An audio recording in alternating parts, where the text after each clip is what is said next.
Hello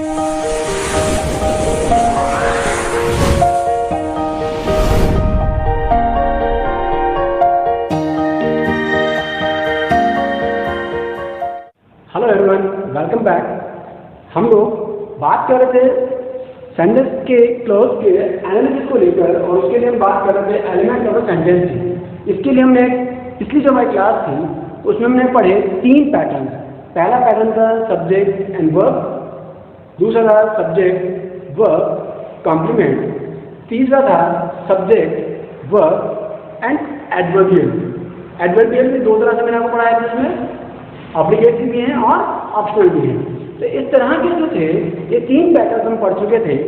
इसी चीज़ को लेकर जब हम आगे बढ़ते हैं, सेंटेंस के जो एलिमेंट्स हैं उन एलिमेंट्स के अकॉर्डिंग हमारा और क्या क्या सेंटेंस किस तरह से बन सकते हैं उसको लेकर हम आगे बढ़ रहे हैं। आज देखिए हम आगे अगली चीज़ देखते हैं। देखिए सेंटेंस का आपके सामने है, द किंग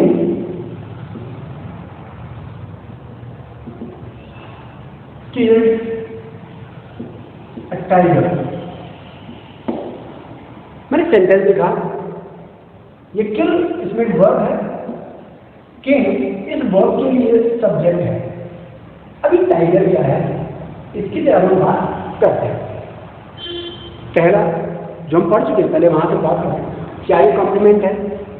कॉम्प्लीमेंट होने के लिए जरूरी होता है कि कॉम्प्लीमेंट हमारे सब्जेक्ट के बारे में ही बताए। तो क्या किंग और टाइगर एक ही है? नहीं है, अलग अलग है। दैट मीन्स ये कॉम्प्लीमेंट नहीं है। देन सेकेंड थिंग थी हमारी एडवर्बियल। एडवर्बियल में मैंने आपको 3 वर्ड्स दिए थे, वेयर, व्हेन एंड व्हाई। क्या ये वेयर का आंसर है? कहाँ? नहीं। व्हेन कब, उसका आंसर है? नहीं। व्हाई क्यों, क्या उसका आंसर है? नहीं। तीनों के ही आंसर नहीं, दैट मीन्स ये एक एडवर्बियल भी नहीं है। तो फिर क्या है जरा देखते हैं। देखिए सिंह ने मारा, किसको मारा? टाइगर को मारा। राजा ने एक बाघ को मारा, the king killed a tiger. एक बाघ मारा। तो ये जो बाघ है, ये टाइगर है, ये वास्तव में क्या है यहाँ पर? जिसमें ऑब्जेक्ट है। अब ऑब्जेक्ट का पता कैसे लगेगा ये ऑब्जेक्ट है या नहीं है? तो देखिए उसका हमारे पास बड़ा सिंपल सा तरीका होता है, बहुत ही आसान सा तरीका है। और ये अभी हमारे बहुत काम की चीज़, जब हम पैसिव वॉइस बनाएंगे तो हमें इस चीज़ का पता लगना जरूरी होता है कि हमारे सेंटेंस में ऑब्जेक्ट कौन सा है। क्योंकि पैसिव बनाने में शुरुआत हमें पैसिव से ऑब्जेक्ट से करनी पड़ेगी। जब तक ऑब्जेक्ट नहीं पहचानेंगे तो सेंटेंस शुरू कैसे करेंगे? तो ऑब्जेक्ट पहचानने कैसे कि आपके सेंटेंस का जो मेन वर्ब है, जो भी आपके सेंटेंस का मेन वर्ब है, उस मेन वर्ब से हम 2 क्वेश्चंस करते हैं। वो क्वेश्चन क्या है? व्हाट और whom। व्हाट और whom, क्या और किसे। इनके जो हमें आंसर मिलते हैं वो ही हमारे सेंटेंस के ऑब्जेक्ट होते हैं। इन दोनों क्वेश्चंस के जो आंसर्स मिलेंगे वो ही हमारे उस सेंटेंस में या उस सेंटेंस के वर्ब के ऑब्जेक्ट होंगे। मैंने एक छोटा सा सेंटेंस वो लिखता हूँ, we go to school daily. अब इस सेंटेंस में अगर मैं पूछूं आपसे कि इसका ऑब्जेक्ट कौन सा है या ऑब्जेक्ट कहाँ है, तो क्या होगा? तो देखिए इसका, ये इसका वर्ब है, मुझे पता है, ये इसका सब्जेक्ट है। अब इसका ऑब्जेक्ट कौन सा है? अब कईयों ने अपने मन में सोचा होगा कि स्कूल इसका ऑब्जेक्ट है। अब जरा इसको हम क्लियर करते हैं पहले, क्योंकि ये कंफ्यूजन मैंने देखा है मेरे अनुभव में कि ज़्यादा लोगों इस तरह कंफ्यूजन होता है कि इसको ऑब्जेक्ट मान बैठते हैं, लेकिन ये ऑब्जेक्ट वास्तव में नहीं है। पता कैसे रहता है? देखिएगा, मैंने आपको बताया व्हाट और whom का हमें यूज करना है अपने मेन वर्ब के साथ में। हमने कहा हम जाते हैं, हम जाते हैं। वो क्या जाते हैं? हम क्या जाते हैं? कोई आंसर है क्या? नहीं है। हम किसे जाते हैं? नहीं है। कुछ लोग सोच रहे हैं हम क्या जाते हैं? स्कूल जाते हैं। नहीं, असल में स्कूल किसका आंसर है? स्कूल का आंसर है हम कहाँ जाते हैं। Where do we go? Where कहाँ, और याद है वेयर कब यूज होता है, जब वेयर जब हम बात करते हैं वेयर का जो आंसर होता है वो कहाँ क्या बनता है, प्रीवियस क्लास में आपको बताया था, ध्यान कर लें। ये वेयर का आंसर है, इसलिए ये क्या है, एडवर्बियल है। कब जाते हैं तो कब, वेन, इसलिए ये भी इसमें एक एडवर्बियल है। तो ये तो चीज अलग हो गई, ऑब्जेक्ट वाला मैटर ही नहीं रहा इसमें। तो ये सिर्फ मैंने आपको समझाने के लिए इसी यहाँ सेंटेंस में आपको लिखा है। इस सेंटेंस का इस अभी वाले पैटर्न से कोई सरोकार नहीं है। तो ध्यान रखना, अभी जो हम चीज पढ़ रहे हैं उसमें हम पढ़ने वाले हैं कि आपके सेंटेंस में सब्जेक्ट है, उसका वर्ब है, और उस वर्ब के साथ उसका ऑब्जेक्ट आएगा। अब ध्यान करें ऑब्जेक्ट में और कॉम्प्लीमेंट में फर्क क्या होता है। तो कई लोग ऑब्जेक्ट और कॉम्प्लीमेंट में बहुत कंफ्यूज होते हैं, तो बिल्कुल कंफ्यूज नहीं होना है, इसको आप बिल्कुल क्लियर करें, बिल्कुल क्रिस्टल क्लियर होना चाहिए। ऑब्जेक्ट की अपनी एक एंटिटी होती है, अपना अस्तित्व होता है, स्वतंत्र अपना अस्तित्व लेकर चलता है, लेकिन कॉम्प्लीमेंट की अपनी एंटिटी नहीं होती, उसका अपना कोई अस्तित्व नहीं है, वह अपने सब्जेक्ट से ही जुड़ा हुआ होता है, अपने सब्जेक्ट पर ही निर्भर करता है। ऑब्जेक्ट के लिए हम किसी नाउन या प्रोनाउन का यूज करते हैं। इसमें क्या है, आई सॉ हिम, मैंने उसे देखा। किसे देखा, उसे, ऑब्जेक्ट मिल गया। ये ऑब्जेक्ट बात तो क्या है, प्रोनाउन है। तो यहाँ पे नाउन है, यहाँ प्रोनाउन। इसलिए कह रहा हूँ कि ऑब्जेक्ट या तो कोई नाउन होगा या कोई प्रोनाउन होगा। जबकि जब हम कॉम्प्लीमेंट की बात कर रहे थे तो मैंने आपको बताया था, वहाँ हम या तो कॉम्प्लीमेंट के लिए या तो कोई नाउन यूज करेंगे या फिर कोई एडजेक्टिव यूज करेंगे, उसके लिए प्रोनाउन यूज नहीं किया जाता। फिर ऑब्जेक्ट की मदद से हम पैसिव बना सकते हैं। पैसिव वो जब शुरू करते हैं सेंटेंस तो वो ऑब्जेक्ट से शुरू होता है, लेकिन कॉम्प्लीमेंट से कभी भी पैसिव वॉइस नहीं बनाया जाता। ये चीज भी हमें बिल्कुल ध्यान में रखनी है। ये बातें बिल्कुल साफ रहनी चाहिए दिमाग में, किसी तरह का कोई कंफ्यूजन हमें नहीं पालना है। Is it clear? सो इसको लेकर जब हम बात करते हैं तो हमारा जो नेक्स्ट पैटर्न बनता है, फोर्थ पैटर्न जो बनता है, वो आ जाता है हमारा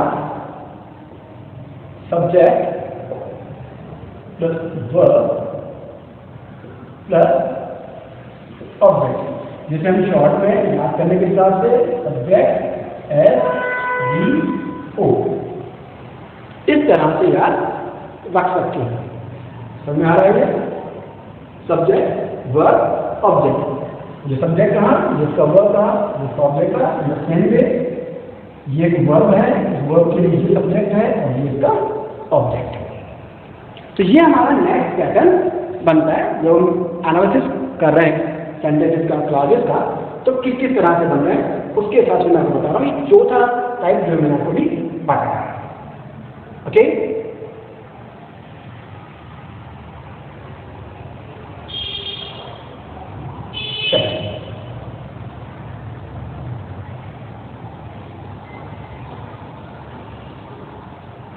नेक्स्ट हम बात करते हैं, मान लीजिए मैं आपके सामने सेंटेंस लिखता हूं,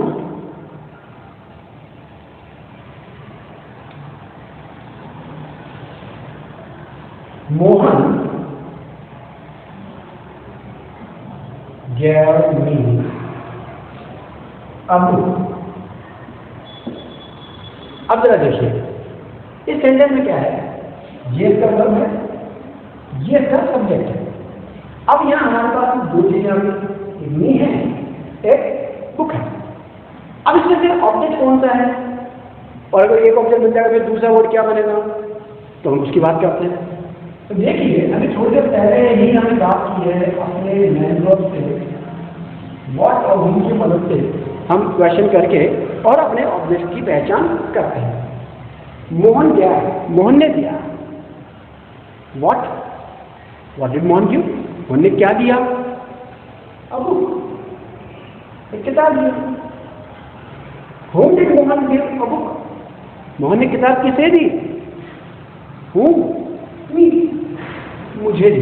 दैट मीन्स यहाँ ये दोनों ही चीजें, दोनों ही शब्द ऑब्जेक्ट का काम कर रहे हैं। ये भी एक ऑब्जेक्ट है और ये भी एक ऑब्जेक्ट है। ध्यान कीजिए, जब इस तरह की स्थिति बने, अगर सेंटेंस में एक ही ऑब्जेक्ट आ रहा है तब तो कोई टेंशन है ही नहीं, लेकिन जब अगर इस तरह से डबल ऑब्जेक्ट आ रहे हैं तो हम क्या करेंगे, उस पर थोड़ा सा ध्यान कर लें आप। ऐसी स्थिति में ये जो वर्ब होती हैं, इस वर्ब को हम कहते हैं डाइट्रांजिटिव।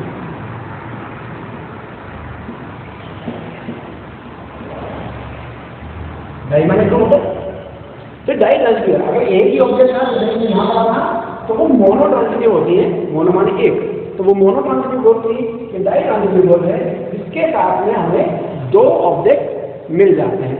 अब इन दो ऑब्जेक्ट में क्या होता है, एक होता है रेसिपिएंट लेने वाला, एक होता है अफेक्टेड जो प्रभावित होता है। देखिए मोहन ने दिया, क्या दिया, कोई वस्तु दी, तो जो वस्तु दी ये होती है अफेक्टेड, इसको हम कहते हैं डायरेक्ट ऑब्जेक्ट। और जो पुस्तक किसे दी, मुझे दी, मैंने दी, तो मैं क्या हो गया, रेसिपिएंट। रेसिपिएंट जो होता है वो होता है इनडायरेक्ट ऑब्जेक्ट। ध्यान कर लें, इसमें कंफ्यूजन ना हो, वो जो डायरेक्ट इनडायरेक्ट आप पढ़ते हैं नरेशन वाला, वो एकदम अलग है, वो चीज और ये चीज बिल्कुल अलग अलग है, जमीन आसमान का अंतर है, आपस में कोई लिंक नहीं है, वो बिल्कुल अलग चीज है, ये अलग चीज है। अभी मैं आपको सिर्फ ये बता रहा हूँ, जो ऑब्जेक्ट है वो ऑब्जेक्ट भी हमारे पास दो तरह के हैं। ऑब्जेक्ट या तो अफेक्टेड होगा, अफेक्टेड होगा उसको हम डायरेक्ट ऑब्जेक्ट कहेंगे, या फिर वो रेसिपिएंट होगा, उसको हम इनडायरेक्ट ऑब्जेक्ट कहेंगे। इस तरह से दो प्रकार के हमारे पास ऑब्जेक्ट बन सकते हैं। तो ऐसी स्थिति में अब हमारे पास जो पैटर्न बनता है वो आ जाता है subject plus verb plus object indirect plus object direct, यानी शॉर्ट में तो लिख देंगे कुछ इस तरह से SVO, O indirect plus object direct. I hope ये चीज समझ में आ रही होगी आपके, बिल्कुल सिंपल चीज है। जो ये बात जो मैंने पैटर्न पढ़ा, जो ये स्ट्रक्चर में पढ़ा, इसी का थोड़ा इलैबोरेटेड फॉर्म है ये। इसमें हमारे पास एक ही ऑब्जेक्ट था, यहाँ हमारे पास डबल ऑब्जेक्ट आ रहे हैं। जब आप पैसिव वॉइस पढ़ते हैं तो पैसिव वॉइस में आपने पढ़ा होगा, आपकी बुक्स में इसमें लिखा होता है डबल ऑब्जेक्ट वाले सेंटेंसेस का पैसिव। तो वो डबल ऑब्जेक्ट क्या मैटर है, तो ये होता है। यहाँ इसको समझ लें, बड़ा सिंपल हो जाएगा काम। बाद में हम जब ये नरेशन पढ़ेंगे, टेंस पढ़ेंगे, पैसिव पढ़ेंगे, हमारे बहुत सिंपल हो जाएगा काम, बहुत आसान हो जाएगा, बड़ा इजीली समझ में आ जाएगी सब चीज़ें। तो आई आपको समझ में आ जाएगा, मैं इसको रद्द कर देता हूँ।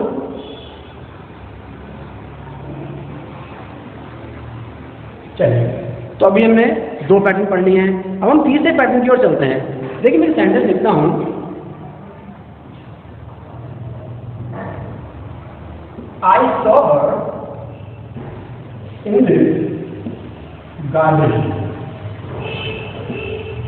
मैंने उसे बगीचे में देखा। चलिए, ये आपका वर्ब, ये था सब्जेक्ट। ये क्या है और इस गार्डन क्या है, ये हमको पहचानना है।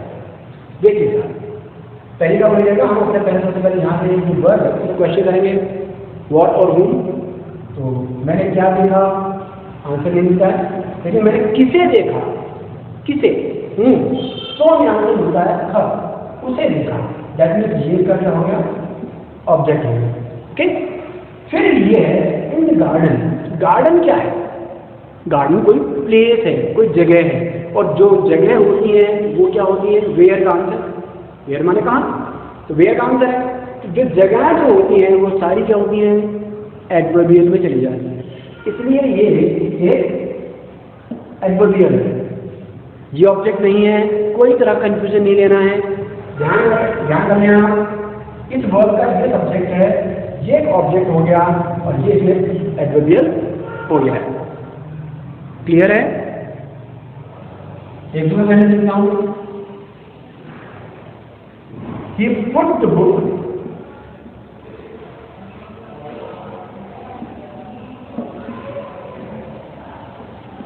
on the shelf। उसने किताब रखी साथ में शेल्फ, शेल्फ करके किताब होती है उसको।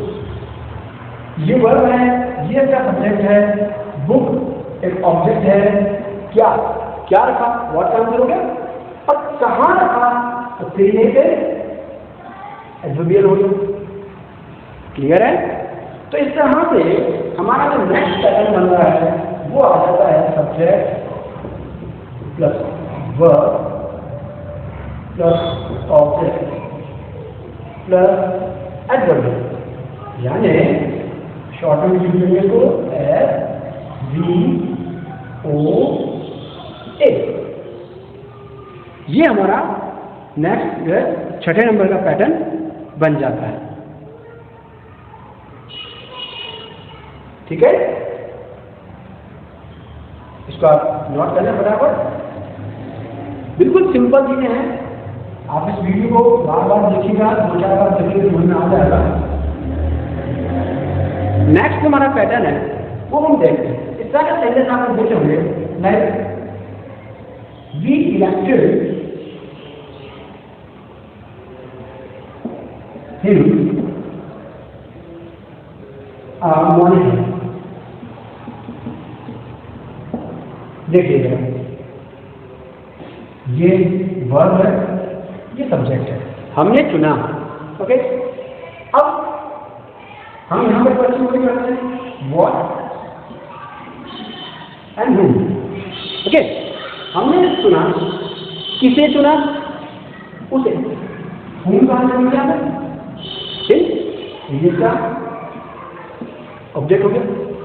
ओके, फिर हम व्हाट पूछते हैं, क्या चुना, क्या चुना, मॉनिटर चुना, हमने उसे अपना मॉनिटर चुना, तो व्हाट का भी आंसर मिल गया, तो क्या ये भी ऑब्जेक्ट हो गया। जरा इसको समझना पड़ेगा हमें। देखिए, मान लीजिए ये वो व्यक्ति है जो हिम है, ये मान लीजिए वो व्यक्ति है राकेश। अब इस राकेश को हमने क्या किया, हमने इसको मॉनिटर बना लिया, क्लास का मॉनिटर बना लिया इसको। अब मुझे आप एक बात बताइए, ये राकेश और मॉनिटर एक ही व्यक्ति है कि अलग अलग है? ऑब्वियसली एक ही व्यक्ति है, क्योंकि जो राकेश था उसी को हम सबने मिलकर मॉनिटर बनाया था।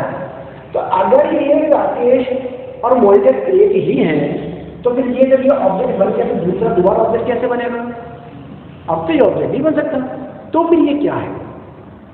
तो अब आप ध्यान दीजिए, हमने पिछली क्लास में एक पैटर्न पढ़ा था, सब्जेक्ट वर्ब कॉम्प्लीमेंट। ये कुछ वैसा ही है। वहां पे हमने पढ़ा था कॉम्प्लीमेंट सब्जेक्ट के लिए था। यहाँ पे देखिए वो कॉम्प्लीमेंट क्या कर रहा था, वहाँ सब्जेक्ट के बारे में हमें एक एक्स्ट्रा इन्फॉर्मेशन देता था। यहाँ देखिए ये जो है आर मॉनिटर, इसके बारे में, ऑब्जेक्ट के बारे में तो है, तो ये भी एक कॉम्प्लीमेंट है।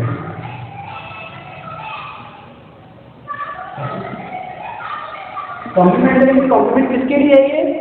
ये कॉम्प्लीमेंट है ऑब्जेक्ट के लिए, तो इसके लिए इसको हम बोलते हैं कॉम्प्लीमेंट टू ऑब्जेक्ट। वो जो कॉम्प्लीमेंट था पैटर्न जो हमने कल पढ़े थे, पिछली क्लास में पढ़े थे, तो वहां वो था कॉम्प्लीमेंट टू सब्जेक्ट, ये है complement to object. I think clear होगा आपको। बिल्कुल साफ सी बात है। जब आप यहाँ ऑब्जेक्ट पहचानने की कोशिश कर रहे हैं, दिखने में हमें लगता है कि हमें हूँ और व्हाट दोनों का अलग अलग आंसर मिल रहा है, लेकिन वास्तव में ये जो व्हाट का आंसर मिल रहा है, ये हूँ वाले आंसर का ही तो पार्ट है, इसी की जो एक्स्ट्रा इन्फॉर्मेशन है। ये जो व्यक्ति है, इस व्यक्ति को तो हमने मॉनिटर सुना है, तो ये दोनों अलग अलग ना होकर के एक ही है, इसलिए ये यहाँ ऑब्जेक्ट होगा और ये इसका कॉम्प्लीमेंट होगा, इसलिए इसको हम कॉम्प्लीमेंट टू ऑब्जेक्ट कहते हैं। ओके, इसका अगर हम पैटर्न बनाएं तो हमारा पैटर्न बनता है कुछ इस तरह से, subject verb plus object plus complement. और कॉम्प्लीमेंट किसके लिए? ऑब्जेक्ट के लिए। ओके, तो हम बीच में शॉर्ट में देंगे subject SVO plus C। Okay, और C किसके लिए हो रहे हैं? Complement to object. ओके, ये हमारा पैटर्न यहाँ कंप्लीट होता है। अभी एक पैटर्न बाकी है हमारा last.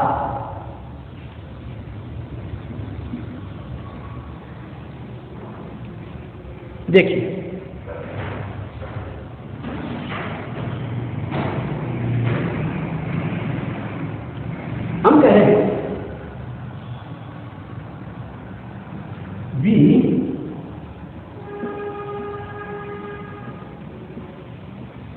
elected Mohan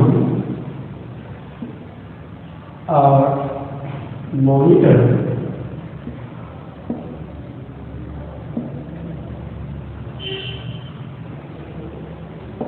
yesterday. Okay, देखिए ये आपका वर्ब है, ये आपका सब्जेक्ट है, ठीक है। ये आपका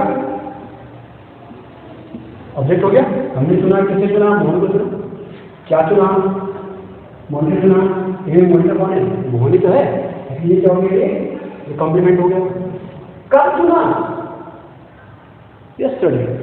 टाइम को बताया। टाइम को बताने वाला शब्द क्या कहलाता है? एडवर्बियल कहलाता है। टाइम को बताने वाले शब्द हमारे एडवर्बियल कहलाते हैं, याद है ना? एडवर्बियल बताया था वेयर, व्हेन, हाउ। इनके आंसर, तो ये वेन का आंसर हो गया, कब चुना था? यस्टरडे। ओके, तो इस तरह से हम देखते हैं तो हमारा नेक्स्ट टर्म क्या बन जाता है? Subject plus verb plus object plus complement plus adverbial. Short में हम उसको लिख लेंगे SBOCA। तो इस तरह से आप देख रहे हैं कि आपके जो सेंटेंसेस में जो एलिमेंट्स हो सकते हैं, उन सभी एलिमेंट्स को यूज करते हुए हम किस किस तरह से सेंटेंस बना सकते हैं, क्लॉजेस बना सकते हैं, इसको हमने एनालाइज करने का यहाँ प्रयास किया, ये कोशिश की है। और फाइनली हमारे पास देखिए हमने देखा कि 8 तरह के हमने कुछ पैटर्न्स यहाँ बनाए, और बेसिकली हमारे पास किसी भी सेंटेंस के लिए मैक्सिमम 5 एलिमेंट्स हो सकते हैं: subject, verb, object, complement and adverb. ये हमारे पास किसी भी सेंटेंस के लिए और मैक्सिमम 5 एलिमेंट्स हो सकते हैं। वो है S for subject, V for verb, O for object, C for complement and F for adverbial. ये जो SVOCA है, ये चैप्टर स्कूल लेवल पर भी है, कॉलेज लेवल पर भी है और कंपटीशन क्लासेस में भी है। हर लेवल पर ये क्वेश्चन आता है, इसका क्वेश्चन पूछा जाता है। कई जगह पर इसको SVOCA के नाम के बजाय SPOCA करके भी लिखा हुआ है। ध्यान कर लें, एक्चुअली ये जो P है, ये P स्टैंड कर रहा है B के लिए। यहाँ पे इसको हम कहते हैं प्रेडिकेटर, इसे हम कहते हैं ना, इसे पढ़ते हैं ना प्रेडिकेटर। ध्यान कर लें, SVOCA के नाम से बोले या SPOCA के नाम से बोले, दोनों चीजें एक ही हैं। आपको इसके वजह विभिन्न तरह के जो अलग अलग तरह के जो पैटर्न थे वो यहाँ बताए हैं, इनके कुछ एग्जाम्पल्स मैंने आपको कराए हैं, और मेरी कोशिश यही है कि आपके जो भी प्रॉब्लम्स हो इससे रिलेटेड वो यहाँ क्लियर हो जाए। तो आई होप आपको मेरा यह लेसन अच्छा लगा होगा। अगर आपको मेरा यह लेसन अच्छा लगा तो प्लीज़ मेरे इस वीडियो को लाइक कीजिए, मेरे चैनल को सब्सक्राइब कीजिए। Thank you.